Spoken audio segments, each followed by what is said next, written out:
দেশি বোমা তৈরি করতে গিয়ে তা ফেটে গুরুতর জখম হলেন বেশ কয়েকজন। ঘটনাটি ঘটেছে শুক্রবার বিকেলে মুর্শিদাবাদ থানার অন্তর্গত লালবাগ শহরের বিবেকানন্দ পল্লী এলাকায়। বিস্ফোরণের ঘটনার পর স্থানীয় জনগণ ফরিদ শেখ নামের বছর 40-এর এক ব্যক্তিকে ঘটনাস্থল থেকে রক্তাক্ত অবস্থায় উদ্ধার করে। চিকিৎসার জন্য তাকে স্থানীয় হাসপাতালে ভর্তি করা হয়েছে। বোমা বিস্ফোরণের ঘটনার খবর পাওয়ার পরেই মুর্শিদাবাদ থানার বিশাল পুলিশ বাহিনী ওই এলাকায় পৌঁছে গোটা এলাকা ঘিরে দেয়। বিস্ফোরণের ঘটনায় একটি বাড়ি ক্ষতিগ্রস্ত হয়েছে। স্থানীয় সূত্রে জানা গেছে, শুক্রবার দুপুর থেকে ফরিদ শেখ নামে ওই ব্যক্তি লালবাগ শহরের বিবেকানন্দ পল্লী এলাকায় আরও কয়েকজনের সঙ্গে একটি বাড়িতে বসে বোমা তৈরি করছিল। সেই সময় হঠাৎই বেশ কিছু বোমা সশব্দে ফেটে যায়, কেঁপে ওঠে গোটা এলাকা। বিস্ফোরণের ঘটনায় ওই ঘরে থাকা কয়েকজন ব্যক্তি আহত হলেও ফরিদ ছাড়া আর কাউকে ঘটনাস্থল থেকে উদ্ধার করা যায়নি বলে পুলিশ সূত্রে জানা গেছে।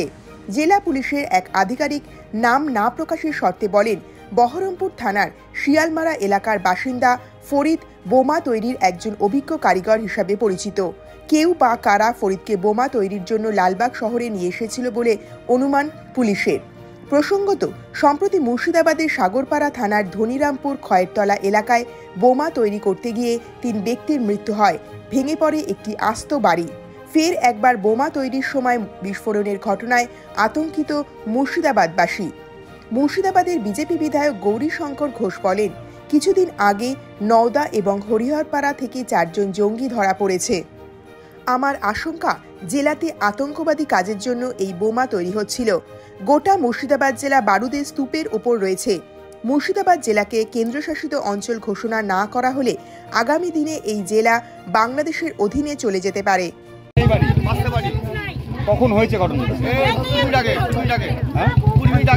কিরকম হয়েছে, কি শুনতে পেয়েছিলেন আপনারা? বিশাল আওয়াজ। তারপরে কি দেখলেন? যে দেখছি ওই সব বাসতে এসে ও খামে পড়ে আছে। কে খাম হয়েছিল? ওই যে বাঁধছিল এখানে বাঁধা হচ্ছিল না কি করা হচ্ছিল?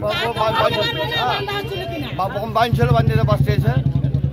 দিয়ে কজন আহত হয়েছে? আহত একজন হয়েছে। আরো কি সঙ্গে কেউ ছিল? সব পালিয়ে সব আরো সবাই পালিয়ে গেছে। এখানে কি হতো, এখানটা কি করা হতো বাড়িতে? আমরা বলতে পারবো না। কি নাম আপনার? আমরা কৃষ্ণ মন্ডল।